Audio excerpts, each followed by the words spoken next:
주시는 말씀은 마태복음 5장 우리 3절부터 5절 말씀입니다. 우리 짧은 구절 우리 함께 합독하도록 하겠습니다. 자, 시작. 심령이 가난한 자는 복이 있나니 천국이 그들의 것이며 애통하는 자는 복이 있나니 그들이 위로를 받을 것이며 온유한 자는 복이 있나니 그들이 땅을 기업으로 받을 것이라. 아멘. 오늘은 온유한 자의 복에 대해서 말씀을 나누려고 합니다. 자, 우리가 살고 있는 이 세상을 보면은 참 많이 악하다 이런 생각이 들 때가 많습니다. 우리 성도님들이 생각할 때 이 땅에는 악한 사람들이 많은 것 같습니까? 선한 사람들이 많은 것 같습니까? 아무리 생각해 봐도 선한 사람들, 착한 사람들보다는 악한 사람들이 참 많은 것 같아요. 사람들이 참 무자비하고 싸납고 어떻게 사람으로서 저렇게까지 나쁘고 저렇게까지 악할 수가 있겠는가? 하나님 만드신 피조물 가운데 사람만큼 악한 그런 피조물이 없다, 그런 생각이 들 때도 없잖아 있지 않습니까? 이 바울은 믿음의 아들 디모데에게 디모데후서 3장 1절부터 5절에 보면은 이 말세 사람들의 그 삶의 모습, 태도를 이렇게 표현하고 있습니다. 너는 이것을 알라. 말세에 고통한 때가 이르니 사람들이 자기를 사랑하고 돈 사랑하고 자랑하고 교만하고 비방하고 부모 거역하고 감사하지 아니하고 또 거룩하지도 않고 그 다음에 또 무정하고 원통함을 풀지도 아니하고 또 모함하고 절제하지 못하고 사납고 선한 것을 좋아하지 아니하며 또 배신하며 조급하며 자만하고 쾌락 사랑하기를 하나님보다 더 사랑하고 또 그 다음에 경건의 모양은 있으나 경건의 능력은 부인하니 이 같은 자들에게서 내가 돌아서라. 자, 우리가 살고 있는 시대가 이런 시대인 것 같아요. 한 20여 가지 우리 사람들의 태도나 죄짓는 모습을 열거하고 있지 않습니까? 이런 시대를 살아가는 우리에게 우리 예수님께서 오늘 본문 5절에 보면 뭐라고 말씀합니까? 마음이 온유한 자가 복이 있나니 그들이 땅을 기업으로 받을 것이며, 어떤 면에 보면 현실적으로 참 예수님이 맞지 않는 말씀을 하시는 것 같아요.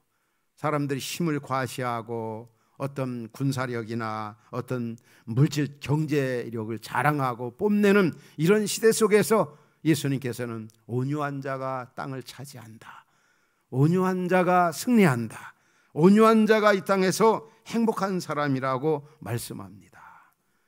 오늘 우리 온유라고 하는 것은 우리 그리스도인의 표지입니다.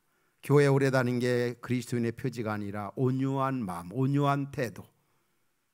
또 우리 온유한 사람을 하나님은 얼마나 기뻐하고 좋아하시는지 모릅니다. 온유한 자를 통하여 당신의 나라를 이루어가시고 이런 사람들이 이 땅에서 하나님의 역사를 이루어갈 수 있다고 하는 것입니다. 우리 성경은 뭐라고 말씀합니까?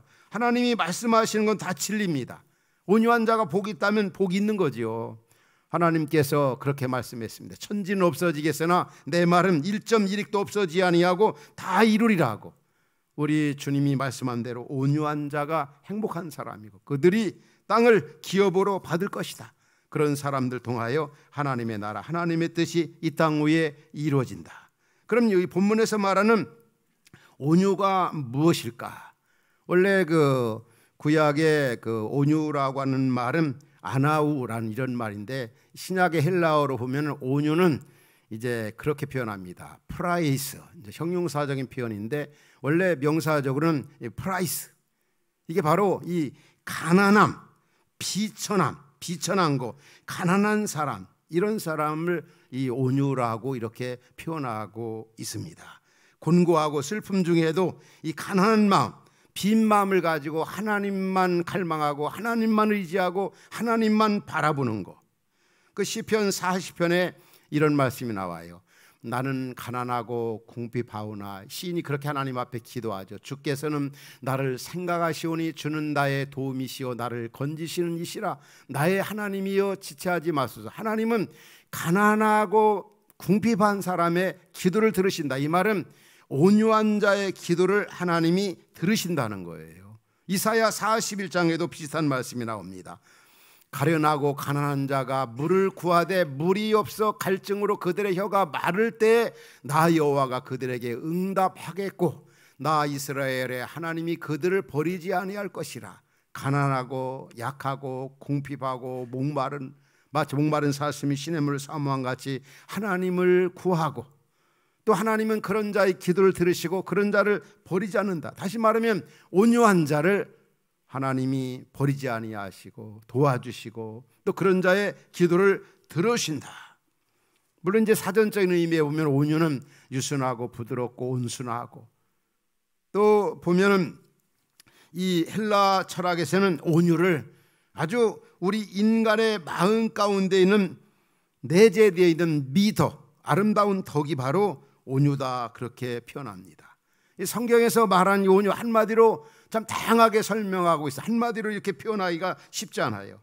무엇보다도 성경에서 말하는 온유는 우리 마음 가운데 자연적으로 나타나는 그런 온유가 아니라 예수 그리스도를 만나고 난, 예수 그리스도를 믿고 나서 변화된 사람들에게 나타나는 성품, 그리스도 안에서 변화된 이 성품을 바로 온유라고 얘기합니다. 하나님이 약속하신 이 구원이 이제 그대로 이루어졌습니다.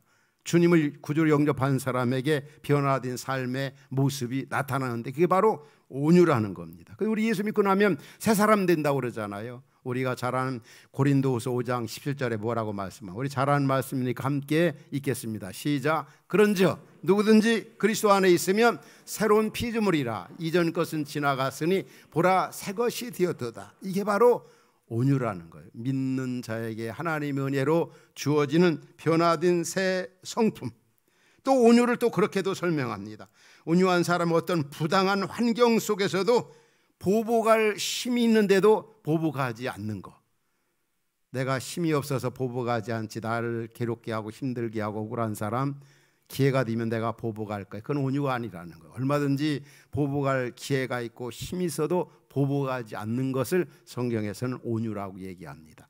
우리가 잘 아는 다윗 같은 경우가 그 좋은 예죠. 사울왕 10년 동안 따라다니면서 이 다윗을 괴롭혔습니다. 어느 날 이제 이 사울이 잠들어 있는 것을 보았어요. 얼마든지 죽일 기회가 있고 힘이 있는데 그냥 다윗이 사울의 옷자락만 베었습니다. 그리고 그냥 살려준 거죠. 이게 바로 온유라는 거죠.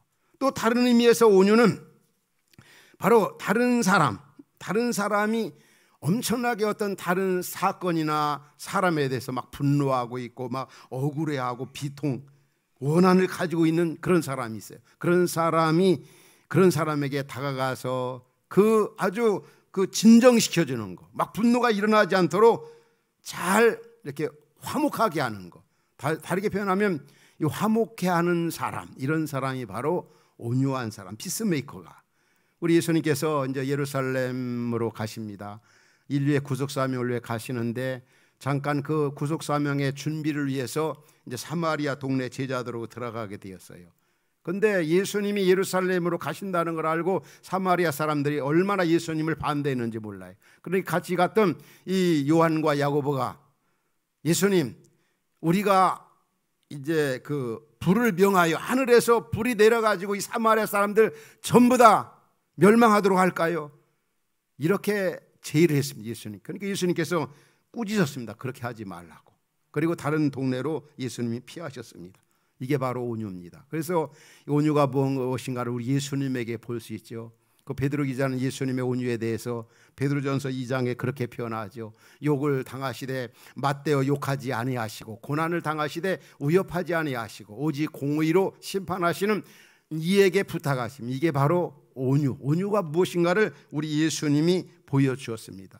또 다른 의미에서 온유를 하나 더 설명한다면, 온유한 사람은 자신의 책임만을 감당하지 권리를 주장하지 않습니다. 책임은 감당하지 하면서 권리를 다 주장하고 찾으려고 하는 사람, 이런 사람은 온유한 사람이 아니라는 거죠. 우리 예수 믿는 분들에게는 좀 이런 뭔가 믿지 않는 분들에게 없는 것이 있어야 돼요. 없는 것이 있어야 되는 게 뭐겠습니까?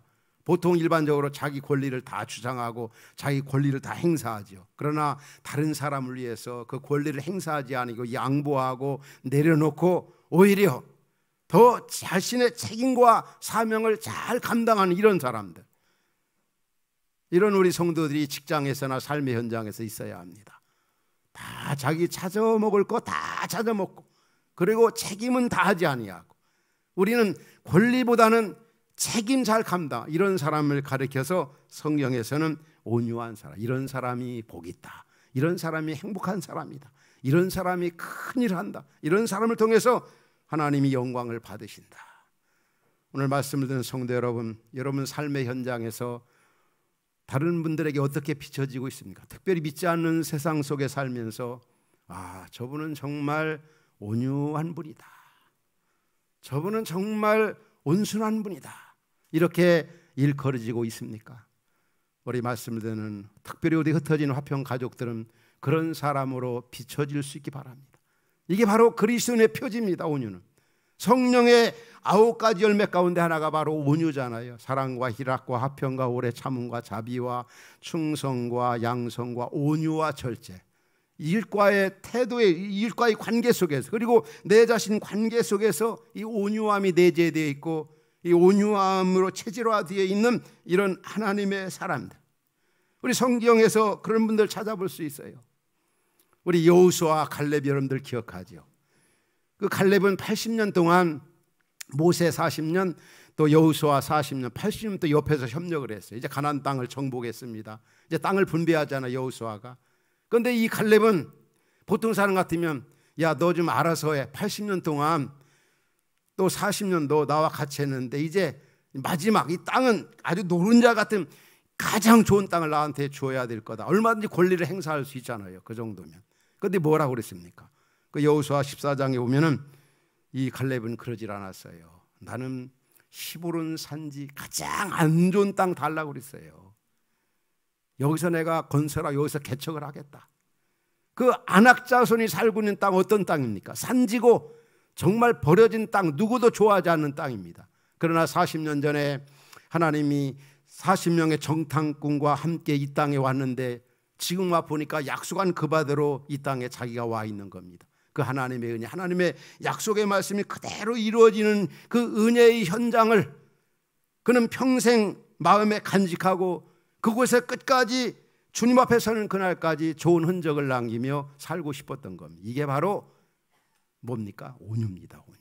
얼마든지 권리, 얼마든지 주장할 수 있고 차지할 수 있어도 그거보다는 하나님의 나라, 하나님의 뜻, 하나님의 약속의 말씀, 그걸 더 우선시하는 것.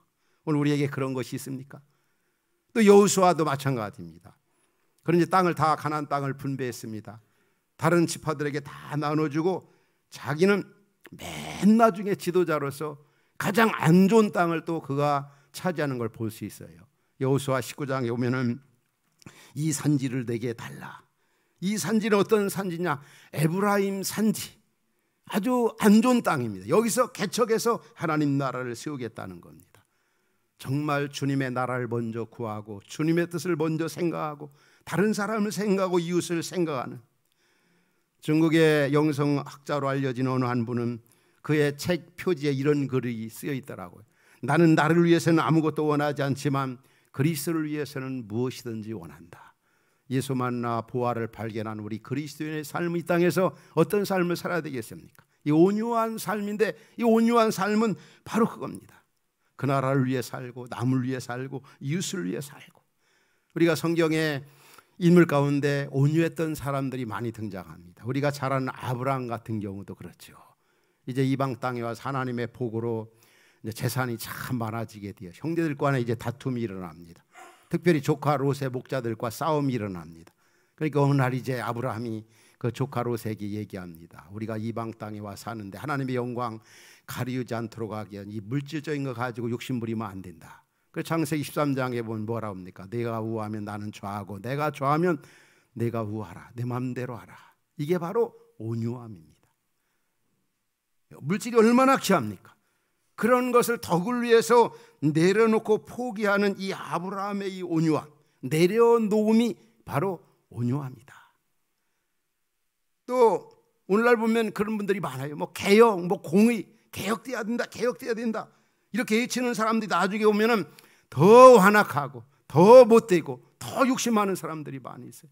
슬로건이 중요한 게 아니라 실천하는 게 중요하고 남을 위해, 이웃을 위해, 하나님 나라 증대를 위해서 내려놓는 것이 참 중요하다는 거예요. 이게 바로 온유다.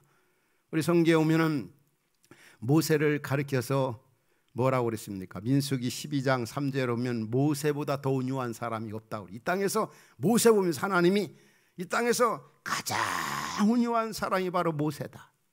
오늘 말씀 듣는 성도 여러분들 보면서 야, 너희들은 진짜 이 땅에서 최고로 온유한 사람이다, 이렇게 주님 앞에 칭찬을 받는다면 얼마나 좋겠습니까? 모세의 그 온유한 면이 그 출애굽기 32장에 오면은 그 이스라엘 백성들이 얼마나 모세의 마음을 아프게 하고 원망 불평하고 그리고 금송아지를 섬깁니다. 그러니까 하나님께서 모세에게 그랬습니다. 이 백성들 다 여기서 진멸시켜 버리겠다고. 근데 모세가 어떻게 기도합니까? 하나님, 정말 저들의 죄를 용서해 달라고. 차라리 저들을 진멸시키고 가나안 땅 못 들어가게 하려면 나를, 내 이름을 하나님의 생명책에 지워버리게 해달라고. 얼마나 백성들을 사랑했습니까? 자기에게 원망 불평하는 그들을 끝까지 사랑한 모세를 가리켜서 우리 하나님 아버지께서는 이 땅에서 가장 온유한 사람이 바로 모세라고 표현했던 것입니다. 또 한 사람을, 온유한 사람을 든다면 저는 사무엘을 들고 싶어요. 우리 이번 달에 계속 사무엘상 큐티를 하고 있잖아요.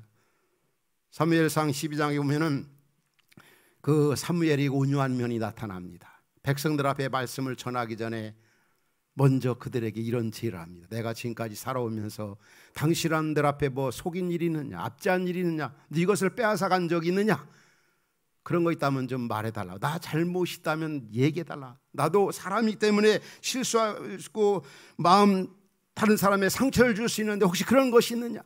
그럴 때 백성들이 뭐라고 그랬습니까? 당신은 그런 적이 없다. 우리를 속인 적도 없고 압제한 적도 없고 빼앗은 적도 없고. 이게 바로 온유함입니다. 자신 관리 있잖아요. 이 거룩함. 항상 우리의 연약함이, 나 자신의 부족됨과 미약됨을 인정하고 언제든지 스스로 고쳐나가려고 하고, 그리고 거룩한 그런 마음을 가지고 백성들 앞에 그 당시에 사무엘이 복음을 전할 때 그 말이 힘이 있었어요. 그 말이 하나도 땅에 떨어지지 아니하고 바로 이 사무엘은 모든 사람들이 그 당시에 하나님이 세우신 선지자다 인정을 했던 겁니다. 이게 바로 온유입니다.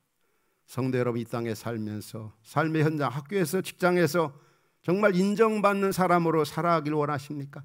온유한 사람이 바로 인정, 자기 자신에 대해서 진실하고 자신을 거룩함으로 잘 관리하려고 하고.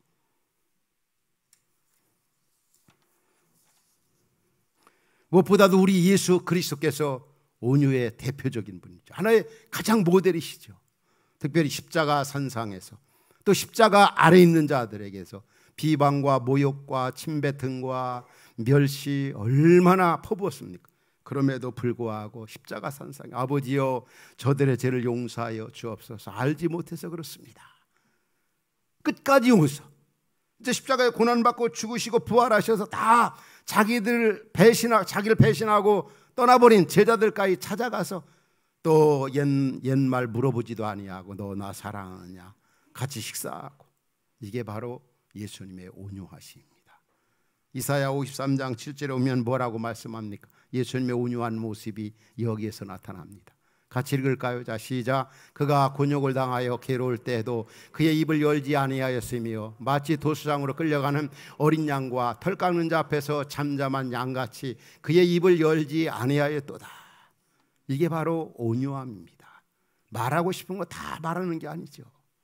그냥 남을 위해, 이웃을 위해 참고 침묵하고 기다려주고. 온유한 자는 복이 있나니 그들이 뭘 받는다고요? 땅을 기업으로 받는다. 오늘 본문에서 그렇게 말씀한 온유한 자가 복이 있나니 그들이 땅을 기업으로 받는다.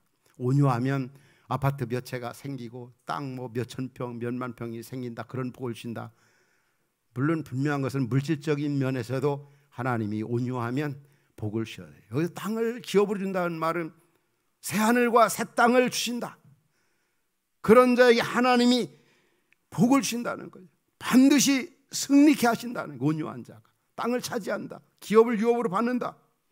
그런 사람들이 천국 새 하늘과 새 땅에 들어가고, 그런 사람들 통해서 하나님의 나라, 하나님의 뜻, 하나님의 비전이 이 땅에 이루어진다. 하나님은 오늘 또 온유한 자를 찾고 계시고 이미 그리스도 예수 안에서 만난 그리스도인들에겐 온유의 은혜가 이미 마음 가운데 내재하고 있는 겁니다. 그렇지만 우리 인간의 연약성과 죄성으로 인하여서 온유하게 살지 못하는 그런 경우가 얼마나 많이 있습니까?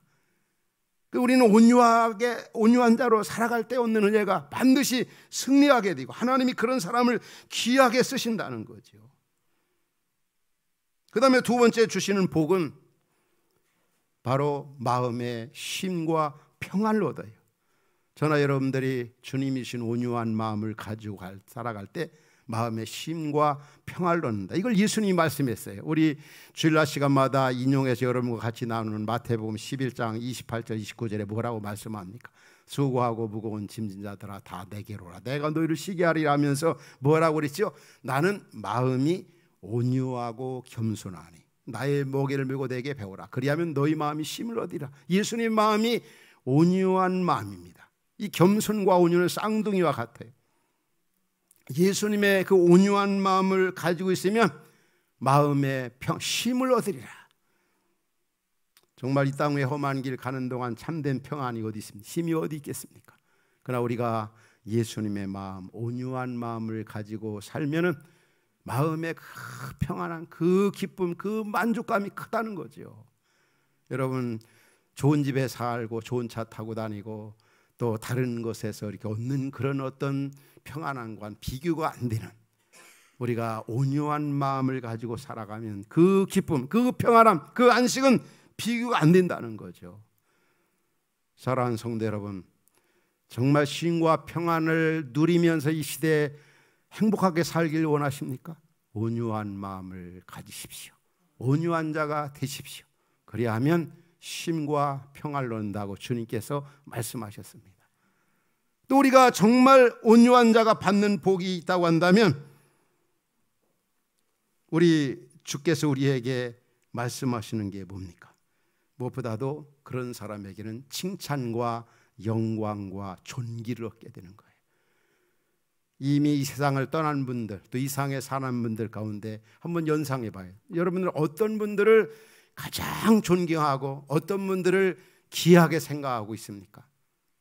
저는 좀 온유하게 살았던 분들, 어떤 분들이 존경을 받나, 어떤 분들의 그 삶의 흔적이 계속 후손들에게나 자손들에게 남는가, 그럴 때는 온유하게 살아갔던 사람들이더라고요. 그런 분들을 칭찬하고 그런 분들을 본받고 싶어하고, 오늘 우리는 그런 흔적을 남겨야 되잖아요. 온유하게 산다는 말은 다르게 표현하면 남을 위해, 이웃을 위해, 다른 사람을 위해서, 이웃을 위해서 희생하고 헌신하고 하늘에 썩는 밀알이 되어지고, 그러면 그렇게 살아가는 분도 행복하지만 그 흔적이 계속 자녀들에게도 후손들에게도 이 땅에 있는 후배들에게도 계속 남는 것이죠. 그래서 우리가 온유한 자가 땅을 기업으로 받는다는 예수님 말씀이 정말 100% 동감이 되어지는 거죠. 그런 분이 승리하고 그런 분들이 이 땅에서 쉼과 평화를 누리면서 모든 사람에게 존경과 신뢰를 받으며 끝까지 뭐 하나님 앞에 갈 땐 더 말할 나위도 없죠. 남을 위해 이렇게 살아갔다. 다 이런 분들은 마지막 최후의 아름다운 모습을 남기고 끝까지 그분들을 후손들이 기억하는 그런 모습들을 우리가 볼 수가 있습니다. 그래서 나도 좀 이 땅에서 온유한 자로서 삶을 살아야 되겠다고 하는 그런 다짐과 결심을 여러분들 하고 싶잖아요. 사랑하는 남편이나 아내나 부모님이나 자녀들이나 옆에 있는 우리 믿음의 식구들이나 직장 동료들이나 학교의 삶의 현장에서 그리스도인으로서 말이에요. 예수님의 그 마음, 온유한 마음, 이런 복을 누리며 살아야 되지 않겠어요? 마지막으로 그러면 우리가 온유해지기 위해서 우리가 어떻게 될까? 분명히 온유는 내 힘으로, 내 능력으로, 자연적으로, 생리적으로 되어지는 것이 아니라고 그래요. 1차적으로는 그리스도 예수를 믿고 구원받은 자에게 나타나는 그 변화된 품성이 바로 온유인데, 우리에게는 이미 예수를 구주로 믿는 우리에게는 그 품성이 주어져 있습니다. 그렇지만 이 제약된 상에 살면서 자꾸 변질되고 자꾸 그런 부분에 대해서 그렇게 살지 못하는 그 제된 모습들이 많이 나타납니다. 그러나 계속 온유한 자로 살기 위해서는 무엇보다도 온유의 주가 되시는 우리 주님을 날마다 바라보는 거죠. 아무것도 하지 않고 바라본다는 말이 아니라 그분을 의지한다, 그분을 묵상한다. 그럴 때 우리는 그의 은혜로 온유해질 수가 있어요. 그 예수님이 어떤 분이라고 히브리서 12장 히브리 기자는 2절에서 이렇게 우리에게 교훈하고 있습니다. 믿음의 주여 또 온전케 하시는 이인 예수님을 바라보자. 그는 그 앞에 있는 기쁨을 위하여 십자가를 참으시고 부끄러움을 개의치 아니하시더니 하나님 보좌 우편에 앉으셨느니라. 바로 믿음의 주, 우리를 온전케 하시는 주님을 날마다 바라볼 때 우리도 하늘의 영광, 그 소망을 생각하면서 더 이 땅에서 온전하게 온유한 자로 살아갈 수가 있는 겁니다. 내 힘으로가 아닌 성령의 은혜, 성령의 도우심으로. 그래서 하나님의 법을 성취하려면 갈라디아서 5장 16절은 그렇게 말합니다. 같이 읽도록 하겠습니다. 시작. 내가 이르니 너희는 성령을 따라 행하라. 그리하면 육체의 욕심을 이루지 아니하리라. 우리가 성령의 다스림과 통치함을 받고 주님을 의지하고 주님을 바라보며 살아갈 때 우리는 온유한 자로 이 땅에서 복되게 살아갈 수가 있는 겁니다. 또 한 가지가 있습니다. 오늘 산상순 팔복에서 온유한 자가 복이 있다를 세 번째로 말씀합니다. 첫 번째 복이 뭐죠? 3절에 오면은 마음이 가난한 자가 복이 있다. 두 번째 4절에 오면은 애통하는 자가 복이 있다. 그 다음에 세 번째 말씀한 이유가 있습니다. 우리가 온유한 마음을 가지기 위해서 먼저 마음에 가난함이 있어야 된다는 거예요. 두 번째는 애통하는 마음이 있을 때 세 번째로 주어지는 은혜가 바로 온유한 마음이 되어진다는 거죠. 이게 이 팔복이 뒤죽박죽된 게 아니라 체계적으로 논리적으로 합리적으로 되어진 거예요. 따라서 우리가 나 온유한 자로 살고 싶어, 온유한 마음을 품고 살고 싶어, 그러려면 먼저 우리 마음에 가난함이 있어야 합니다. 나 자신의 가난함이란 말은 주님의 도우심이 없이는 살 수 없어. 주님 의지하지 않고는 아무것도 할 수가 없어. 나의 연약함, 나의 미약함, 나의 부족함, 나의 제됨을 철저히 먼저 마음에 가난함이 있어야 된다. 마음 속에서 그런 것이 있어요. 그러다 보면 애통이 나오죠. 나 자신의 죄를 보면서 회개가 나옵니다. 또 다른 사람의 죄도 내 죄로 생각하고 애통하는 마음이 나옵니다. 가난과 애통 이후에 오는 그 선물이 뭐냐면 바로 온유한 마음입니다.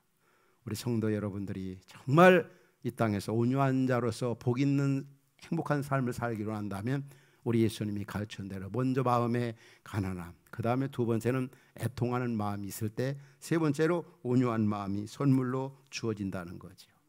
마지막은 그렇습니다. 우리의 자신을 복종시키는 경건 훈련이 참 중요한 것 같아요.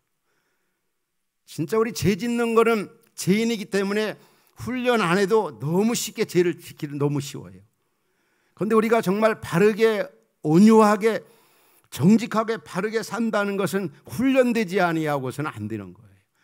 그래서 바울은 디모데전서 4장 7절 8절에서 우리에게 경건을 강조하고 있잖아요. 경건, 망령되었다는 신화를 버리고 경건에 이르도록 네 자신을 연단 훈련하라. 그러면서 8절에 오면 육체의 연단은 훈련은 약간의 유익이 있지만 경건은 범사에 유익하니 금생과 현재와 내세 큰 약속이 있느니라. 유익하니라. 이 경건 훈련, 우리 자신을 날마다 말씀 앞에 복종시키는, 그 바울이 그런 표현했죠. 나는 날마다 죽노라. 내가 그리스도와 함께 십자가에 못 박혔나니 그런 내가 산 것이 아니라 내 안에 그리스도께서 하신 것이라. 항상 나 자신이 깨지고 부서지고 녹아지고 없어지고 그리할 때 더 온유해져 갈 수가 있는 거예요.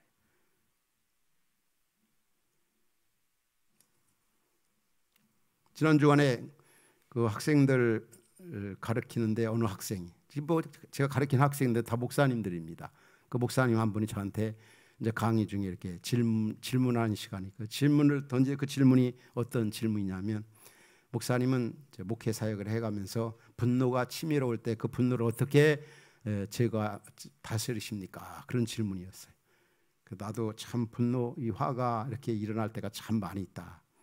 그런데 나는 그 무슨 뭐 주님 바라보고 주님 의지하고 그건 너무나 당연한 거지만, 나는 한 번 화를 낼 때 그 화가 미치는 그 결과를 생각하면서 그 분노가 일어날 때 나 자신을 이렇게 다스리려고 노력한다. 난 분노하지 않는다. 그렇게 말하지 않고, 만약에 한번 화를 바란다고 할 때 화를 바라지 않고 자제할 때 나중에 보면 후회해 본 적이 없거든요. 그러나 화를 한번 내면은 그것 때문에 얼마나 그 후회스럽고 아쉬운 부분이 참 많이 남아 있습니까?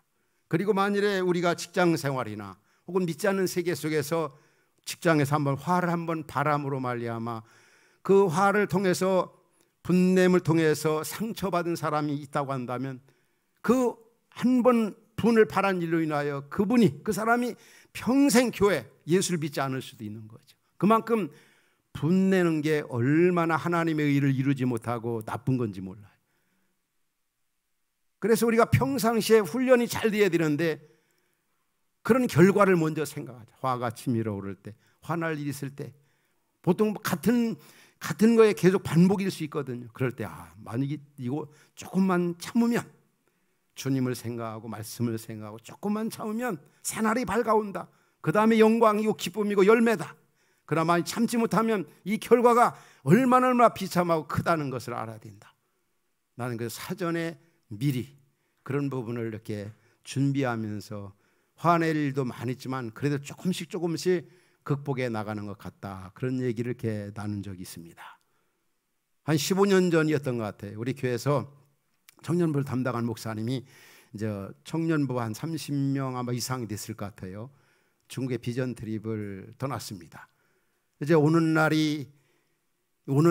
이 날짜를 잘못 확인해 가지고 이미 다 그 비행기 티켓이 이제 날아가 버리고 말았어요.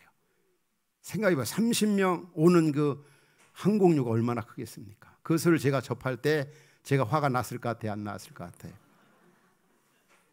엄청나게 나죠. 그 귀한 성도들의 헌금으로. 그 액수도 여러분 30명이면 얼마나 많은 금액이라는 걸 여러분 대충 계산해 봐도 알잖아요. 그런데 저는 그런 소리를 접하자마자 제일 먼저 그 담당 청년부 그 목사님한테 전화를 가지고 호통을 쳐야 되겠다, 그런 생각보다는 위로해주고 얼마나 힘들었을까. 또 청년부 30여 명이 그냥 이 공항에서 한밤을 새워야 되고 얼마나 힘들었을까. 제가 왔을 때 그렇게 표현했습니다. 진짜 고생 많았다고, 정말 수고했다고. 그리고 그 부분에 대해서 제가 전혀 이렇게 묻질 않았어요. 왜냐? 제가 사전에 어떤 이유를 묻지도 않고 수고한 그런 얘기만 해야 되겠다, 격려해 줘야겠다, 그런 생각을 평상시에 해놓았기 때문에. 그런데 그 목사님이 지금도 15년이 지났지만 만날 때마다, 어떤 기회 있을 때마다 저의 그 어떤 아주 훌륭함이라고 그럴까요? 실제로 겉으로만 그런 거지 속은 정말 저도 화 많이 냈거든요. 그때 정말 저의 자신에 대해서 나무라지 아니하고 어떤 얘기도 하지 않아요. 오히려 격려해주고 위로해준 거. 저도 똑같죠, 여러분이나 우리 모두에게나. 그렇지만 좀 화내지 않니 온유한 자로, 이게 우리가 화를 한번 어떤 분은 그냥 예수님도 의분을 바라셨다고 하면서 나는 화내도 그때뿐이고 금방 지나간다, 이런 식으로 합리화시키는데, 이 화를 막론하고 화를 내는 것은 얼마나 하나님의 영광과 상대방에게 엄청난 평생 아내에게 남편에게 화를 바라는 거 습관화가 된 분들이 있어요. 이런 거 정말 조심해야 되죠. 이런 분은 결코 온유한 사람이야. 그러기 위해서 우리 평상시 우리의 자신을 복종시키는 경건 훈련이 굉장히 중요하다는 거. 오늘 또 어려운 시대, 힘든 시대, 악한 시대를 살아가는 우리 주님께서 말씀합니다. 온유한 자가 정말 행복한 사람이다. 그들이 새하늘과 새 땅에 들어가고 그들을 통해서 하나님께서 하나님 나라, 하나님의 뜻을 이루어 가시겠다고. 우리 사랑하는 성도 여러분, 우리 주님은 온유의 예수님이십니다. 예수님을 닮아 온유로서 그리스도인됨을 나타내며 하나님의 임재를 경험하며 행복하게 살아가는, 또 그런 행복 속에서 주신 사명을 잘 감당하는 복된 성도 여러분 모두가 될 수 있기를 주의 이름으로 축원합니다. 하나님 아버지, 오늘 또